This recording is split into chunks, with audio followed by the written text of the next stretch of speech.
第1095章摧枯拉朽。砰！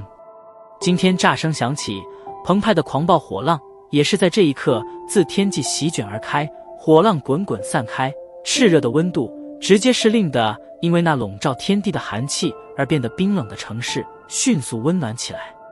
满城无数道目光望着天空上那席卷而开的火浪，眼中皆是震撼之色。短短不到5分钟的时间，萧炎却是完成了一次完美的逆袭，彻底的将场中那节节败退的局面给逆转而回。